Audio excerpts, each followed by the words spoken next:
Attends, je reviens. T'es sûr tes parents sont pas là? Non, non, aucun problème, t'inquiète, je vais faire un truc vite fait. Ok, je t'attends.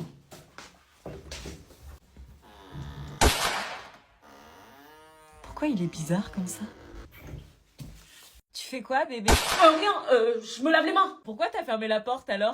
Parce que, Parce que quoi? parce que j'ai mal au ventre. Hein? Et que j'ai besoin de lâcher les caisses. Ok. Bon là, elle va me foutre la paix à moi l'application de ma petite skincare routine. Je suis beau, je suis beau, je suis beau. Non, sérieux, il fait quoi? Il me trompe ou quoi? Tu fais quoi? Quoi? Mais qu'est-ce que tu fais? Je t'ai dit que j'arrivais! Tu fais une skincare? Oui, bah quoi, tu t'es jamais demandé comment je faisais pour avoir une peau aussi belle sans boutons? Bah, je croyais que c'était inné, que t'avais de la chance. Enfin, moi, je le cache pas quand je mets mes produits Revitalift Clinical de L'Oréal Paris. Quoi, toi aussi Tu te doutes bien que si ma peau est aussi lumineuse et hydratée, c'est que j'en prends soin.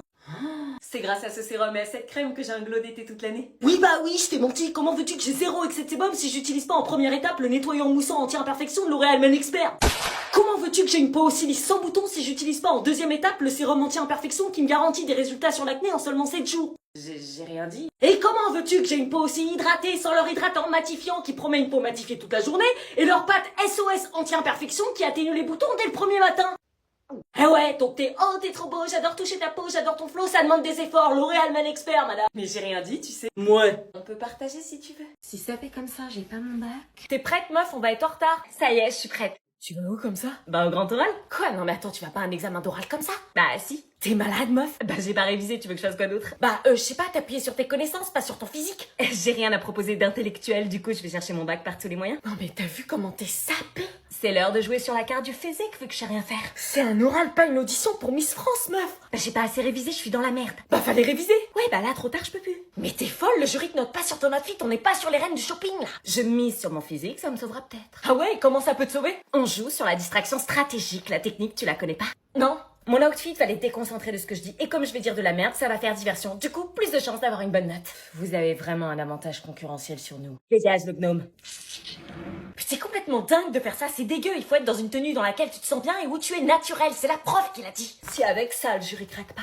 Et si c'est une meuf en jury qui a pensé, elle va te snobber. Elle me demandera surtout d'où viennent mes fringues. Je suis pas sûre là. La beauté, c'est le sujet, et moi la réponse. Bon bref, on doit se dépêcher, notre oral est dans 30 minutes. Faut juste pas que ma mère me voie comme ça.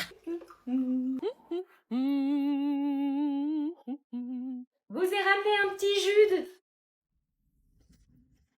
Alors, ça s'est bien passé? Non, le jury, c'était 2 femmes et un curé en reconversion, ça a servi à rien. Bah voilà. Yo, désolé, je suis en retard. Stop. Quoi? Dans cet établissement, on dit pas yo, on dit bonjour et on n'arrive pas en retard. Bah tranquille, problème de bus, ça arrive, non? Regardez sa tenue, comment il est habillé. Votre casquette. Quoi, la casquette? Enlève ta casquette. Pourquoi? Article 6. Tout élève pris en train de porter une casquette, un bonnet ou tout couvre-chef sera sanctionné par 3 heures de colle. Quoi encore? Tes habits. Pourquoi vous êtes tous habillés comme des pingouins, wesh? Article 4. Le port de l'uniforme scolaire est obligatoire au sein de l'établissement et doit être respecté par tous les élèves. Ah non, mais moi je mets pas ça. Hein. Il va se faire sanctionner. On a déjà plus de style que toi. C'est le règlement. Ah si, comment il met son uniforme. Ah, papa, téléphone. De quoi, téléphone? Dans la boîte. Quoi? Vous devez déposer votre téléphone portable dans la boîte. Ah non, wesh, c'est quoi ce délire? Moi je laisse pas mon téléphone dans une boîte, hein. Soyez rassurés, ils vous sont remis chaque jour après les cours. Mais L'adhésion à ce cadre n'est pas négociable. Si ça vous pose un problème, c'est que ce lieu n'est pas fait pour vous. j'ai pas le choix, wesh. Wesh une fois. Wesh? Wesh 2 fois. Wesh? Wesh 3 fois 2 heures de colle. Non, ok. Quel plouc. Wesh frère, qu'est-ce que t'as rigolé, toi? Oh, madame, il m'a dit frère alors que je suis pas son frère. Frère, une fois. Non, ok, j'arrête. Vous pouvez vous asseoir. Wesh, c'est une prison, votre truc. Wesh 4 fois 5 heures de colle. La science peut-elle satisfaire notre besoin de vérité sujet de l'année dernière? Mais pourquoi on révise le sujet de l'année dernière? On tombera pas dessus. Bah on sait jamais, faut travailler sur tous les sujets. Mais ça sert à rien de s'entraîner avec les sujets de l'année dernière, je vous dire. Mettre jamais les mêmes sujets 2 fois de suite. Du coup, la science peut-elle satisfaire notre besoin de vérité? Vous dites quoi? Aristote dit qu'on se tourne d'abord vers la science parce que tous les humains désirent naturellement savoir. Ouais, et il appelle ça l'étonnement, cette curiosité qui nous différencie des animaux. Ah oui, c'est vrai. Arrête de regarder ton portable, mon boss. Ouais, j'arrive. Descartes et la métaphysique, vous oubliez? Mais pas du tout, ça a rien à voir. Bah évidemment que si, il dit que la métaphysique c'est le fondement de toutes les sciences, pile dans le sujet. Mais tu te rends compte que t'es en train de raconter des conneries là? N'importe quoi, c'est Kant qui dit ça. Oh non, ça commence. Mais t'as fumé ou quoi? Je l'ai écrit sur ma fiche. Le prof a dit l'inverse hier, allô? Mais t'es taré ou quoi? Attendez, je comprends rien là. Aristote, il a vraiment dit que c'était d'abord vers la science qu'on se tournait pour connaître la vérité? Bah oui. Mais non. Oui ou non? Je te dis, c'est Nietzsche qui l'a dit. Bah vas-y, on regarde sur internet. Mais sérieux, on peut pas être serein là? Tiens, Théma. Aristote. Alors, c'est qui avait raison? Allez, c'est bon, j'abandonne, je révise tout seul chez moi. Ouais, moi aussi. Bah attendez, ça me stresse plus qu'autre chose de réviser ensemble. Bah sinon, on passe aux maths. Attendez, la formule de la dérivée. C'est x fois x moins 1. Non. Bon allez, je me tire, c'est contre-productif. Plus jamais de révision en groupe. Bonjour, merci de me déposer au lycée. Salut. Mais de rien. T'as changé de couleur de cheveux? Ah ouais, t'as vu? Mais t'aimais plus blond platine? Non, je préfère châtain, ça te va tellement bien que je me suis dit que ça m'irait aussi. Ah ouais, faut que je m'habitue au changement, c'est un truc vraiment... Grave, c'est un truc vraiment... Attends, c'est mon expression ça. Ouais, j'adore cette expression. Mais c'est mon rire. Pas du tout. T'as acheté le même manteau? Ouais, t'as vu, je l'ai vu dans le magasin et je me suis dit ça pour moi direct. Mais c'est moi qui l'ai acheté avant. Oui, parce que je l'ai vu sur toi et je trouvais qu'il t'allait tellement bien. Ok. Mais attends, mais c'est le même sac que moi ça? Ouais, t'as vu, il est trop beau.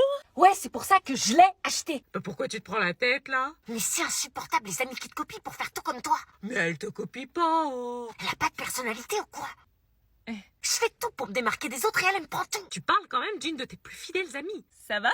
Tu veux me remplacer ou quoi? Mais pas du tout, je vois pas pourquoi tu dis ça. Tu mets le même gloss que moi? Ouais, je trouvais ça cringe avant, mais maintenant je trouve ça beau. Non mais Claire, tu sais que t'es flippante. Vois le bon côté des choses, si elle te copie, c'est que ce que tu portes c'est bien, t'es peut-être un modèle pour elle. Ouais, bah on va voir si je suis un modèle quand je me saperai qu'un sac poubelle sur le dos. Un sac poubelle, bonne idée. Allez, là c'est bon. Il est là. C'est parti. Bonjour. Salut. Coucou maman. Coucou ma chérie, ça va? Ouais, c'était trop bien les vacances avec papa. Bah ça, j'en doute pas. Tiens, je te ramène ces affaires.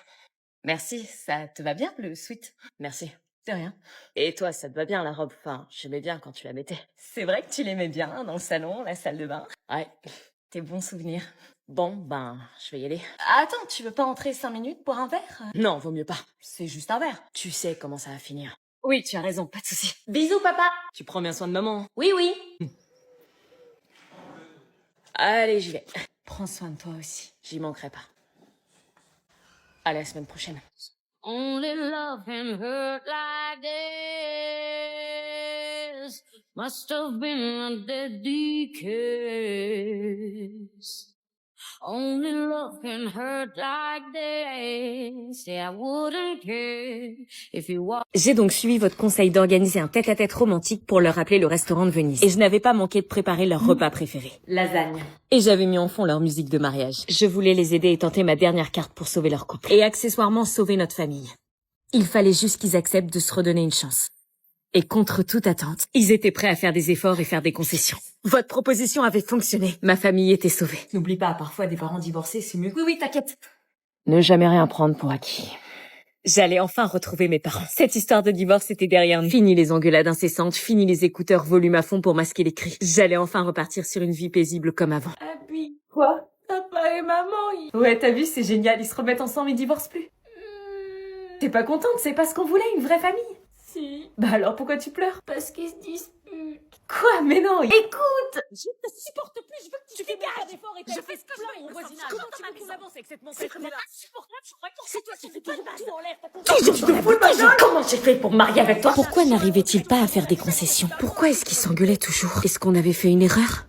Hors de question de rester 1 heure de plus dans cette maison. Et tu vas où? Je me tire. Quoi? Je rentre chez papa. Qu'est-ce que tu racontes? Il était prévu que tu passes le week-end ici. Non, maman, c'est mort. Je peux pas avec le grand frère, l'anonyme chelou et la demi-sœur insupportable. Abby, fais un effort. Non. Alors ok, tu pars demain, mais tu restes dormir ici ce soir. Pour moi, s'il te plaît. Je tiens à cette famille. Pierrick est important pour moi, je l'aime. Maman, me dis pas que tu l'aimes, ça me fait trop bizarre. Ok, alors s'il te plaît, reste, laisse-leur une chance. Ok, je le fais juste pour toi, pas pour eux. Mais dormir sur une mezzanine, c'est ni une chambre ni un couloir, c'est un concept d'architecte sadique. mais grave, c'est un truc de ouf. J'étais dans un open space familial et c'était même pas ma famille. Ah non, mais je te jure, c'est trop.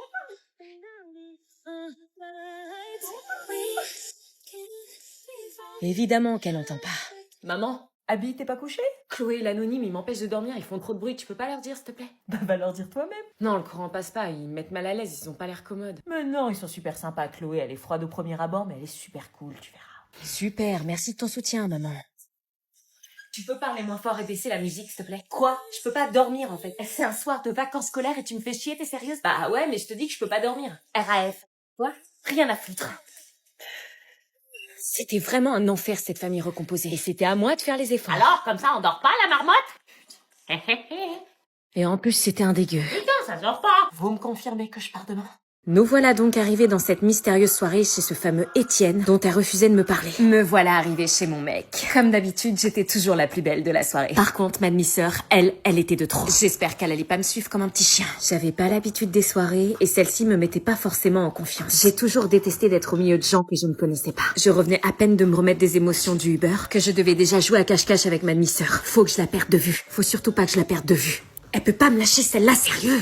Mais qu'est-ce qu'elle faisait, sérieux? Pourquoi elle joue à ça? Lâche-moi! Elle joue avec des plantes? Pourquoi elle voulait pas que je reste avec elle? Ma phobie de me retrouver au milieu de gens que je ne connais pas. Tu veux un verre? Non, merci. Ma mère m'avait toujours dit de refuser les verres des gens que je ne connaissais pas. Et j'avais vu assez de séries américaines que je pouvais se dire. Mais c'était quoi, ça? C'était son mec? C'est pour ça qu'elle faisait le mur ce soir? Chloé? Putain, tu me suis ou quoi? Qu'est-ce qu'elle a à nous regarder comme ça, elle? Rien, c'est personne, je la connais à peine. Quoi, je nous ai sauvé la vie avec le Uber et tu fais genre tu me reconnais pas? C'est qui cette meuf? Personne, bébé, fais-moi confiance. T'es sérieux, c'est ton mec? Bah quoi? Mais il est vachement plus vieux. D'où elle me juge, elle? T'es sérieux, il a l'âge de nos parents? Non, il a 10 ans de plus, c'est tout. 30 ans, tu sors avec un mec de 30 ans? Oui, bah c'est bon, c'est rien, t'es gênante à t'afficher là. Mais bravo pour le spectacle. Qu'est-ce qu'il avait lui à faire le malin, ce dégueulasse? Je passais alors le reste de ma soirée toute seule à attendre que ma demi-sœur vienne me chercher. Jusqu'au moment où j'entendis la voix de ce fameux Étienne. Chloé, ça fait 3 mois et on l'a pas encore fait, tu vois. Attends, il est vraiment en train de parler de... Je pense l'emmener en vacances, là, pour qu'elle se détende un peu et qu'elle se laisse faire. Quoi, il est sérieux là? Si elle accepte pas, je la largue. J'essaie avec Margot. Mais quel connard, il fallait à tout prix que j'aille le raconter à Chloé. Quoi?